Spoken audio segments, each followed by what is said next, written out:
Hello friends, welcome to my channel. मेरा नाम विकास है और आज से हम सीखेंगे इलस्ट्रेटर। इलस्ट्रेटर एक वेक्टर बेस्ड प्रोग्राम होता है, जैसे कि कोरल ड्रॉ होता है। अब वेक्टर ग्राफिक्स क्या होता है, जैसा कि हमने मेरे पिछले वीडियोस में अगर आप देखेंगे तो उसमें मैंने डिस्कस किया है कि वेक्टर और रास्टर ग्राफिक्स क्या होता है। ये एक वेक्टर बेस्ड प्रोग्राम है। वेक्टर ग्राफिक्स की एक खासियत ये रहती है कि आप उन्हें कितना भी स्केल कर दीजिए, मतलब आप उन्हें कितना भी बड़ा कर दीजिए, उनकी क्वालिटी कभी भी लॉस नहीं होगी, क्योंकि ये मैथमेटिकल कैलकुलेशन से बनते हैं, राइट। इलस्ट्रेटर काफ़ी हेल्पफुल सॉफ्टवेयर होता है और मेनली इलस्ट्रेशंस के वर्क के लिए बहुत अच्छे इसके अंदर कुछ फीचर्स हैं इसके। Let's start. और अगर आप लोगों ने अभी तक मेरे चैनल को सब्सक्राइब नहीं किया है तो प्लीज़ उसे सब्सक्राइब कीजिए। Thank you.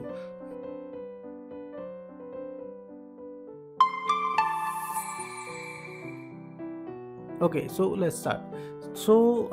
अभी आप देख सकते हैं इलस्ट्रेटर ओपन है अभी आपके सामने। इलस्ट्रेटर की विंडो आपको दिख रही है।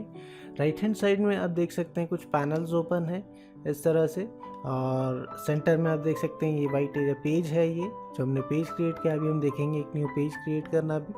साथ में आसपास आप जो ग्रे एरिया देख रहे हैं यहाँ पर, ये आप चीज़ों को स्टोर करके रख सकते हैं यहाँ पर कुछ, राइट। प्रिंटिंग में वही आएगा जो पेज के ऊपर रहेगा, राइट। एंड देन अगर लेफ़्ट साइड पे अगर हम देखेंगे तो हमारे पास में है टूल बॉक्स, प्रॉपर्टी बार मिल रहा है, देन मेन्यू बार है। अब देखिए, जब आप इलस्ट्रेटर ओपन करेंगे तो कई बार ये पैनल्स आपको ऐसे ओपन दिखाई देंगे, ठीक है। और आप चाहें तो इनको आप एडजस्ट कर सकते हैं। देखिए, जब भी आप कुछ डिज़ाइनिंग का वर्क करते हैं तो आपका सॉफ्टवेयर का जो इंटरफेस होता है वो अच्छा, मतलब पैनल सही तरह से रखा होना चाहिए ताकि आप उसमें एक डिस्टर्बेंस क्रिएट ना हो। अगर आपने इसे कुछ इम्प्रॉपर वे में रखा है तो ये कहीं ना कहीं आपको डिस्टर्ब कर सकती है चीज़ें। तो इलस्ट्रेटर में एक ख़ास बात ये है कि जैसे आपके पास में ये पैनल्स ओपन है कुछ, जैसे कि अलाइनमेंट का पैनल है या ब्रशेस का पैनल है, लेयर्स का पैनल है, तो आप इनको अरेंज करके रख सकते हैं। आप यहाँ पर देख सकते हैं कि इनके सामने यहाँ पर एक एरो है, इस टाइप से क्रॉस से बंद हो जाएगा।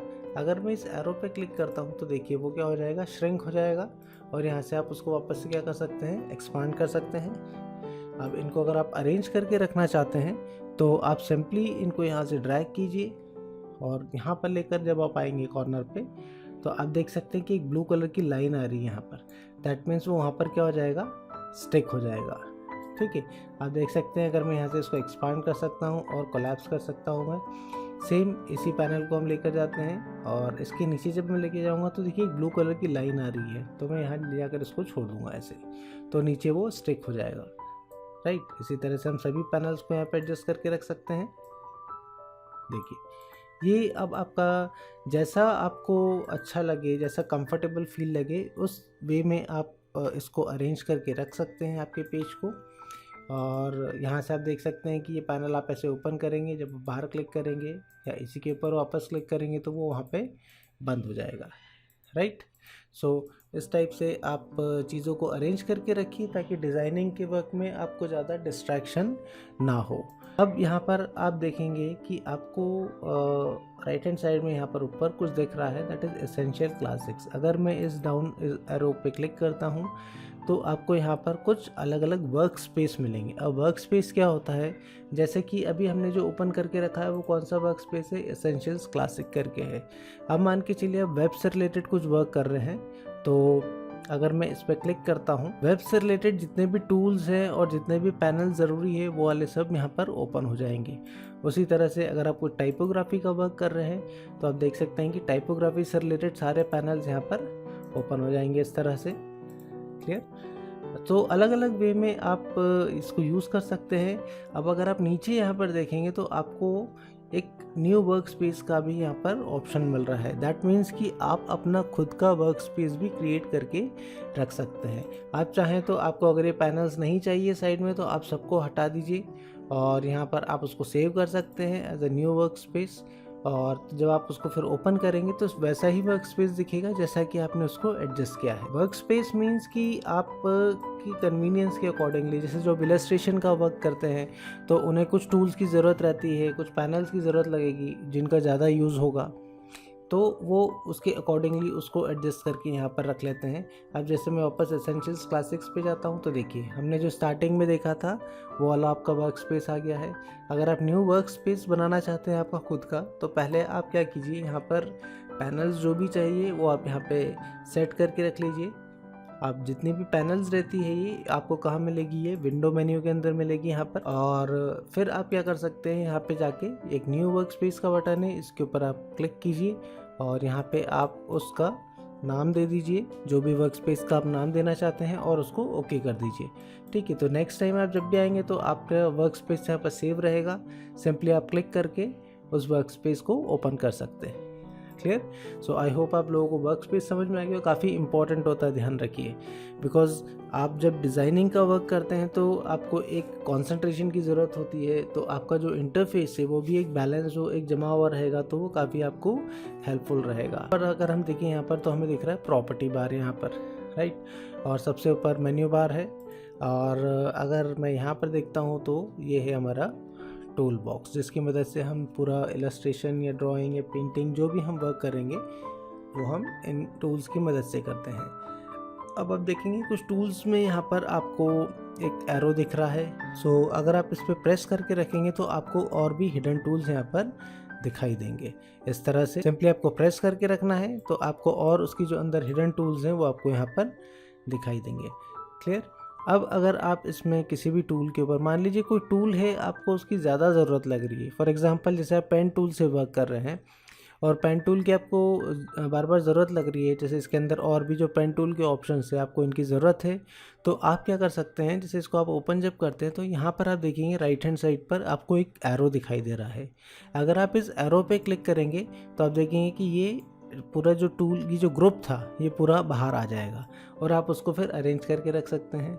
तो आपको बार बार यहाँ जाने की ज़रूरत नहीं है और सिलेक्ट करने की ज़रूरत नहीं है, सिंपली आप उसको बाहर रख लीजिए और आप आपका वर्क इजीली कर सकते हैं। इस तरह से अगर टेक्स्ट का आपको ज़्यादा ज़रूरत लग रही है टेक्स्ट टूल की, तो आप सिंपली यहाँ क्लिक कर दीजिए तो ये पूरा आपका बॉक्स यहाँ पर ओपन हो जाएगा।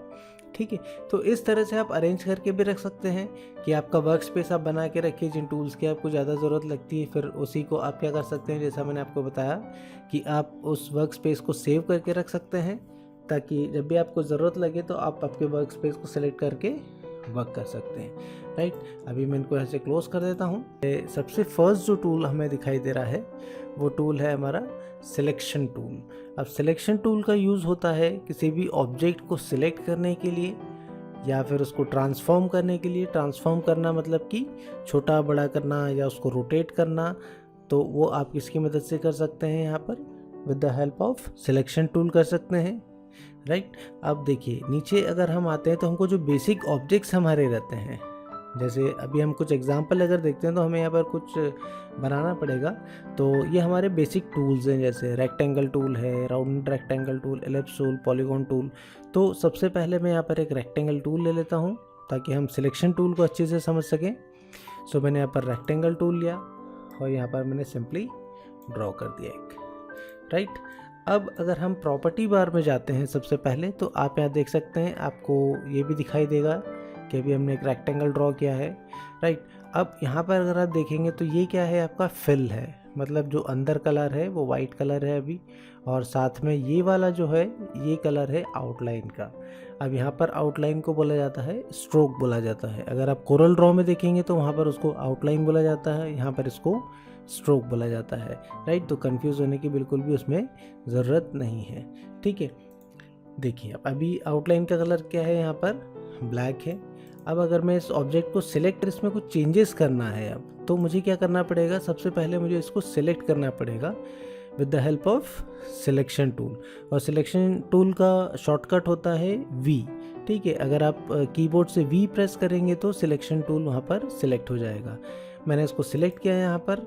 अब आप देख सकते हैं जैसे हमने सिलेक्ट किया तो यहाँ पर एक बाउंडिंग बॉक्स आ जाता है, ये हैंडल्स आपको दिख रहे हैं इस टाइप से। ठीक है, अब यहाँ से आप क्या कर सकते हैं, इसका साइज़ छोटा बड़ा कर सकते हैं कुछ इस टाइप से। क्लियर, इसको मूव कर सकते हैं। अगर मैं कॉर्नर पर अगर इसको लेके आता हूँ तो आप देखेंगे कि एक रोटेटिंग मतलब हैंडल आ जाता है जिससे आप उसको रोटेट भी कर सकते हैं साथ में। राइट, और अंदर आपको जो 4 सर्कल्स दिख रहे हैं, अगर आप यहाँ से मूव करेंगे तो क्या हो रहा है, उसके कॉर्नर्स भी आप यहाँ से राउंड कर सकते हैं। तो ये आप सब सिलेक्शन टूल की मदद से आप पूरा उसको कर सकते हैं। क्लियर? फिल और आउटलाइन को समझ लेते हैं यहाँ पर, फिर उसके बाद में हम थोड़ा और आगे जाते हैं, ताकि जो बिगनर्स हैं, एक्चुअली मैं चाहता हूँ कि बिगनर्स के लिए सारी चीज़ें बिल्कुल क्लियर रहे आगे बढ़ने से पहले, ताकि एक बार बेसिक्स आपके क्लियर हो जाते हैं तो फिर उसके बाद में आपको ज़्यादा मेहनत तो करनी ही पड़ेगी ऑब्वियसली, बट आपकी जो क्रिएटिविटी है उसके साथ में आप अच्छे से वर्क कर सकते हैं। क्लियर?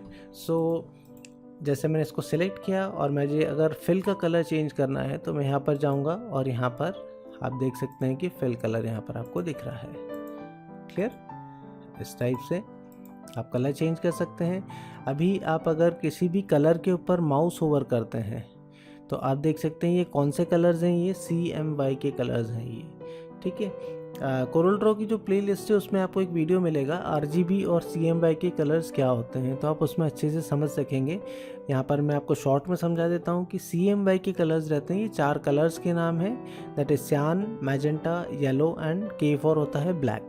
ठीक है? तो जब भी आप कुछ प्रिंटिंग के लिए वर्क करते हैं तो हमेशा आप CMY के कलर्स का यूज़ करते हैं। बट अगर आप कुछ डिजिटल मीडिया के लिए बना रहे हैं, जैसे कि आप कुछ स्क्रीन के लिए बना रहे हैं, मोबाइल के लिए बना रहे हैं, वेबसाइट के लिए वर्क कर रहे हैं, तो जो कि प्रिंट नहीं होगा सिंपल लैंग्वेज में, तो उसके लिए आप कौन से कलर्स का यूज़ करते हैं हमेशा, उसके लिए हम यूज़ करते हैं RGB कलर्स का यूज़ करते हैं। और CMY के कलर्स आई होप आप लोगों को समझ में आया कि अगर आपको कुछ प्रिंट के लिए करना है, डिज़ाइन करना है, तो फिर आप हमेशा CMY के कलर्स का यूज़ करते हैं। अभी देखिए यहाँ पर आपको जब मैं माउस लेकर आता हूँ तो आपको एक इंडिकेशन मिल रहा है, होल्ड शिफ्ट की to bring up alternate colour UI। अब आपको दूसरा कुछ कलर चाहिए, जैसे यहाँ पर सिलेक्ट किया आपने इसको और आप शिफ्ट के साथ में क्लिक कीजिए कलर के ऊपर, तो देखिए अब आपके सामने ऐसे स्लाइडर्स ओपन हो जाएंगे, चारों कलर्स आपको दिख रहे हैं। आप यहाँ से कलर्स को मिक्स कर सकते हैं, राइट? ब्लैक मिलाना है तो ब्लैक की आप क्वांटिटी बढ़ा सकते हैं। अब मान के चलिए आपको RGB कलर्स चाहिए, तो आप यहाँ पर ये जो दिख रहा है हॉरिजॉन्टल लाइंस यहाँ पे, सो इस पर आप क्लिक करेंगे तो आप देख सकते हैं अभी कौन से कलर सिलेक्ट हैं यहाँ पर CMY के। आप यहाँ से RGB सिलेक्ट कर लीजिए अगर आप कुछ स्क्रीन के लिए डिज़ाइन कर रहे हैं तो। ठीक है? तो आप यहाँ देख सकते हैं RGB कलर्स हैं और साथ में आप उनके यहाँ से वैल्यूज़ वगैरह चेंज कर सकते हैं। तो कैसे ओपन होता है ये? शिफ्ट, देखिए डायरेक्टली अगर आप क्लिक करेंगे तो ऐसे कलर्स ओपन होंगे, बट अगर आप शिफ्ट के साथ में क्लिक करेंगे तो आपके सामने स्लाइडर्स आ जाएंगे और फिर उसमें जो आपकी हॉरिजॉन्टल लाइंस दिख रही है यहाँ से अगर आप क्लिक करेंगे तो फिर आप कलर का मोड भी चेंज कर सकते हैं। अभी हम सिर्फ RGB और CMY के, ये सब मोड्स होते हैं जो अलग अलग वेज में यूज़ होते हैं, तो अभी हम सिर्फ RGB और CMY के की बात करेंगे, राइट? सेम यहाँ पर आप देखेंगे नेक्स्ट जो है स्ट्रोक का कलर है, यहाँ से आप स्ट्रोक का कलर चेंज कर सकते हैं। सेम अगर स्ट्रोक का कलर भी आप चेंज करना चाहते हैं तो आप क्या करेंगे, शिफ्ट की के साथ में इसके ऊपर क्लिक कीजिए तो ये स्लाइडर्स का ओपन हो जाएगा बॉक्स और यहाँ से आप कलर चेंज कर सकते हैं। ठीक है? अभी जो हमारा स्ट्रोक है उसकी विड्थ काफ़ी कम है। अभी अगर आप यहाँ देखेंगे तो कितना है, ये सिर्फ 1 पॉइंट है। ये पॉइंट मतलब कि यूनिट है। जैसे हम पिक्सल्स है, इंचेस लेते हैं, सेंटीमीटर, मिलीमीटर, ये सब यूनिट्स होती है जिनको अलग अलग वेज में यूज़ किया जाता है। तो अभी यहाँ पर 1 PT लिखा है, दैट मीन्स 1 पॉइंट है वो। तो मैं यहाँ पे क्लिक करके इसको और बढ़ा सकता हूँ इस तरह से, देखिए, राइट? मैं कलर थोड़ा सा चेंज कर देता हूँ। इस टाइप से आप स्ट्रोक का कलर भी चेंज कर सकते हैं। अब उसके पास में अगर हम थोड़ा सा आएंगे तो हमें यहाँ पर दिखाई देगा, ठीक है, वेरिएबल विड्थ प्रोफाइल, मतलब कुछ इस टाइप के प्रोफाइल्स आप यूज़ कर सकते हैं स्ट्रोक्स के अंदर। अगर आप उसके पास में देखेंगे तो यहाँ पर आ रहा है ब्रश डेफिनेशन एक, ठीक है। ब्रश डेफिनेशन में आपको अलग अलग ब्रशेस मिलेंगे यहाँ पर। जैसे ये ब्रश है, मैं इस पर क्लिक करूँगा तो आप वो उसके ऊपर अप्लाई हो जाएगा इस टाइप से, ठीक है। कुछ इस टाइप के ब्रशेस आपको मिल जाएंगे। ये आपके स्ट्रोक और फिल के बारे में यहाँ पर इंफॉर्मेशन है। और अगर उसके पास में अगर हम आते हैं तो आपको मिलेगा यहाँ पर ओपेसिटी। ओपेसिटी मतलब ट्रांसपेरेंसी, इसको हम कम कर देते हैं। ट्रांसपेरेंट करना है आपको अगर, ठीक है। ट्रांसपेरेंट करने के लिए मैं इसका एक और कॉपी बना लेता हूँ, Ctrl+C + Ctrl+V। अब देखिए, ठीक है, इसकी ट्रांसपेरेंसी आप देख सकते हैं कम है अभी, 50% है तो पीछे का आपको ऑब्जेक्ट यहाँ पर दिखाई दे रहा है, तो ये ओपेसिटी होती है आपकी, राइट। अगर आप देखेंगे तो आपको दिखेगा डॉक्यूमेंट सेटअप। डॉक्यूमेंट सेटअप पर हम क्लिक करते हैं, यहाँ पर आपको यूनिट्स दिख रही है, यूनिट्स आप यहाँ से चेंज कर सकते हैं, ठीक है। और उसके बाद में आपको यहाँ पर दिख रहा है प्रेफरेंसेस। प्रेफरेंसेस में आपके इलस्ट्रेटर की जितनी भी सेटिंग्स होती है, डिफ़ॉल्ट सेटिंग्स है, तो वो आपको यहाँ पर दिखेगी, और आपको कुछ चेंजेस करना है सेटिंग्स के अंदर तो वो आप सब यहाँ से चेंजेस कर सकते हैं। तो आई होप आप लोगों को अभी ये समझ में आया होगा। अब नेक्स्ट जो हम इम्पॉर्टेंट चीज़ समझते हैं वो है कॉपी करना, राइट। मैंने एक ऑब्जेक्ट यहाँ पर क्रिएट किया रेक्टेंगल, अब इसे मुझे कॉपी करना है, तो मैं सिंपली क्या करूँगा, ऑल्ट की को प्रेस करूँगा और ऐसे मूव करके मैं छोड़ दूँगा मैं, राइट। तो काफ़ी सिंपल वे में आप कॉपी बना सकते हैं उसकी ऑल्ट की के साथ में, लाइक दिस। इस टाइप से आप सिलेक्ट कर सकते हैं किसी भी ऑब्जेक्ट को। यहाँ पर मैं कुछ और ऑब्जेक्ट्स बना लेता हूँ अभी एग्जांपल्स के लिए। कलर हम चेंज कर देते हैं थोड़ा सा, और साथ में एक रेक्टेंगल में यहाँ पर बना लेता हूँ मैं, इसका भी हम कलर चेंज कर देते हैं, ठीक है। तो देखिए ऑब्जेक्ट आप कैसे ही बनाए, प्रॉपर्टी सब में जैसे वर्क करेगी। यहाँ पर आउटलाइन का वर्क है या फिर वो स्ट्रोक का आपको कलर चेंज करना है। अब अगर हम टूल बॉक्स में नीचे की तरफ आते हैं यहाँ पर, तो आपको दिख रहा है यहाँ पर भी कलर्स दिख रहे हैं यहाँ पे। जैसे मैं इसको सिलेक्ट कर लेता हूँ मैं, तो फिल का कलर आपको दिख रहा है, देन ये स्ट्रोक का कलर है। स्ट्रोक की विड्थ में यहाँ पर थोड़ी बढ़ा लेता हूँ ताकि हमें क्लियरली दिखाई दे वहाँ पर। अब देखिए यहाँ पर एक एरो दिख रहा है आपको, एरो को अगर मैं यहाँ पे क्लिक करता हूँ तो देखिए क्या हो रहा है, कलर स्वैपिंग हो रहा है, ठीक है। जो फिल कलर है वो आउटलाइन में आ रहा है और जो आउटलाइन कलर है वो फिल में आ जाएगा। तो आप यहाँ से कलर को स्वैप कर सकते हैं इस जो एरो की मदद से। और इस साइड में अगर आप देखेंगे नीचे की साइड में, तो आपको डिफ़ॉल्ट फिल एंड स्ट्रोक चाहिए। डिफ़ॉल्ट कलर्स मतलब कि ब्लैक एंड वाइट। आपको अगर वो चाहिए तो सिंपली आप इसके ऊपर क्लिक कर दीजिए, तो आप देखेंगे यहाँ पर डिफ़ॉल्ट हो गया। उसी तरह से आप यहाँ चेंज कर सकते हैं आउटलाइन और फिल को, आप आउटलाइन और फिल को आप क्या कर सकते हैं, यहाँ पर स्वैपिंग कर सकते हैं उसका। तो नेक्स्ट ऑप्शन अब हम देखेंगे कि आप जूम किस तरह से करेंगे। जैसे मैंने यहाँ पर बनाया कोई ऑब्जेक्ट, अब मुझे इसे जूम करना है तो हम किसको प्रेस करेंगे, Z को अगर आप प्रेस करेंगे तो देखिए क्या आ रहा है, यहाँ पर जूम टूल सेलेक्ट हो जाएगा। अगर आप इसके ऊपर माउस लेकर जाएंगे तो आपको दिखेगा यहाँ पर Z, ठीक है। अब जूम कैसे करेंगे, आप सिंपली अगर ड्रैग करेंगे आप इसमें, होल्ड कीजिए माउस के लेफ्ट बटन को और आप देखेंगे कि यहाँ पर जूम हो रहा है, राइट। अगर आप क्लिक करेंगे तो भी जूम होगा इस तरह से। और अगर मैं ऑल्ट की को प्रेस करता हूँ तो देखिए क्या आ रहा है, बीच में माइनस आ रहा है, तो आप उसको जूम आउट कर सकते हैं इस तरह से। और डायरेक्टली अगर आप क्लिक करेंगे तो इस टाइप से आप उसको जूम कर सकते हैं। अब नेक्स्ट चीज़ इसमें एक और आ रही है कि अगर आपको हैंड टूल चाहिए, हैंड टूल आपको अगर लेकर आना है, जैसे मान के चलिए मैंने यहाँ पे जूम किया, अब मुझे इस पेज को एडजस्ट करना है, थोड़ा ऊपर नीचे करना है, तो हम स्क्रॉल बार्स का यूज़ तो करेंगे नहीं, हम करेंगे यहाँ पर स्पेस बार को हम प्रेस करेंगे तो क्या आ जाएगा वहाँ पर हैंड, कोई सा भी टूल आपने सिलेक्ट करके रखा हुआ है और अगर आप स्पेस बार को प्रेस करेंगे तो क्या आ जाएगा, वहाँ पर हैंड टूल आ जाएगा और आप इजीली पेज को एडजस्ट कर सकते हैं इस टाइप से। और अगर आप जूम कीबोर्ड से करना चाहते हैं तो आप कंट्रोल प्लस से आप क्या होगा, जूम होगा, कंट्रोल माइनस से आप क्या कर सकते हैं। देखिए यहाँ पर आप जूम का लेवल देख सकते हैं, अभी 200% है, मैं इसको कम कर रहा हूँ, देखिए, राइट। इस टाइप से आप जूम इन जूम आउट कर सकते हैं control plus and control minus से। और पेज को एडजस्ट करना है तो स्पेस बार को प्रेस कीजिए। देखिए ये बेसिक्स हम इसलिए देख रहे हैं क्योंकि आगे जब आप ये टूल्स यूज़ करेंगे तो सबसे पहले आपको समझ में आ जाना चाहिए इंटरफेस, पेज को एडजस्ट कैसे करना, जूम कैसे करना, क्योंकि ये आपको इन चीज़ों की ज़रूरत बार बार लगती है। तो एक बार आपको ये समझ में आ जाएगा तो आपको आगे टूल समझने में इतना दिक्कत नहीं आएगा। नहीं तो सबसे पहले आपको जब यूज़ करते तो काफ़ी प्रॉब्लम आती है कि ये जूम हो गया तो हम इसको कैसे एडजस्ट करें, ठीक है। नॉर्मली जब बिगनर्स रहते हैं, जब मैंने भी सीखा था तो यही प्रॉब्लम्स आती है, राइट। कहीं ना कहीं पर सभी लोग कहीं ना कहीं से सीखते हैं। सो इसलिए मैं आप लोगों से डिस्कस कर रहा हूँ। तो आप जूम इन जूम आउट कर सकते हैं यहाँ से, कीबोर्ड से कंट्रोल प्लस कंट्रोल माइनस। अब एक शॉर्टकट और मैं आप लोगों को बता देता हूँ कि अगर आपको विंडो को फिट करना है यहाँ पे, जैसे इतना जूम आउट किया हुआ है आपने और कंट्रोल 0 अगर आप करेंगे तो क्या होगा, पेज जो है बिल्कुल फिट हो जाएगा विंडो के अंदर। क्लियर? तो ये आपके कुछ शॉर्टकट्स रहते हैं जिनको आप यूज़ कर सकते हैं। और स्पेस बार को प्रेस करेंगे तो आप क्या कर सकते हैं, हैंड टूल आ जाएगा जिससे आप पेज को इधर उधर मूव कर सकते हैं या एडजस्ट कर सकते हैं अपने अकॉर्डिंगली, जैसा भी आपको चाहिए। तो आई होप आप लोगों को ये बेसिक्स क्लियर हो गए होंगे। जब आप इलस्ट्रेटर ओपन करेंगे तो इन्हें थोड़ा प्रैक्टिस कीजिए एक बार कि किस तरह से हम जूम करते हैं, किस तरह से हम कॉपी कर रहे हैं। फिल का कलर चेंज करके देखिए, स्ट्रोक का कलर चेंज करके देखिए, यहाँ से आप कलर का प्रोफाइल चेंज करके देखिए। जैसे हम शिफ्ट पे जब क्लिक करते हैं तो यहाँ पर कलर प्रोफाइल चेंज हो जाता है इस टाइप से। तो इन सभी चीज़ों को आप यूज़ करके देखिए।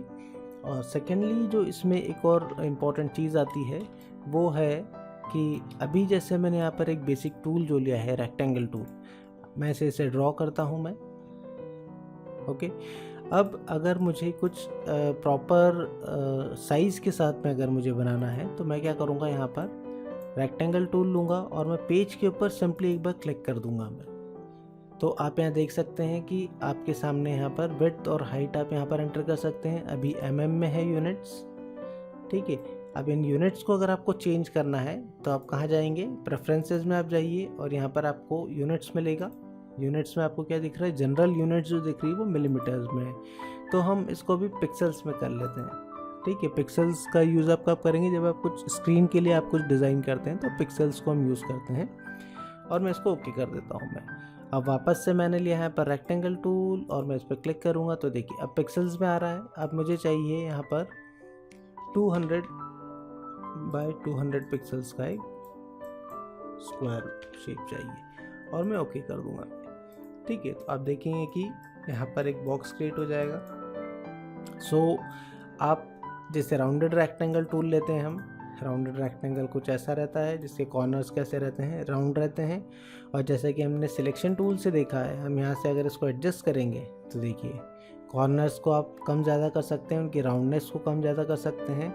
या आपको कुछ अगर डायमेंशंस के साथ में बनाना है, साइज़ के साथ में बनाना है, तो फिर आप यहाँ पर राउंडेड रेक्टेंगल टूल लेंगे और सिंपली पेज के ऊपर आप क्लिक कर दीजिए। तो आपको यहाँ पर विड्थ मिलेगा, हाइट है, देन यहाँ पर कॉर्नर रेडियस है। ये जो राउंडनेस आ रही है ये अभी कितना है, 50 पिक्सल्स है, मतलब अभी जो हम बनाएंगे। तो आप उसको कम ज़्यादा कर सकते हैं, मैं 10 कर देता हूँ उसको। तो देखिए अभी जो आपके सामने शेप बनाया है वो उसके कॉर्नर रेडियस कितना है, 10 पिक्सल्स का है। तो इस तरह से आप एक तो डायरेक्टली आप बना सकते हैं और सेकंड आप जब क्लिक करेंगे टूल्स, जैसे एलिप्स टूल मैंने लिया तो आप यहाँ पर डिफाइन कर सकते हैं विड्थ, हाइट वगैरह।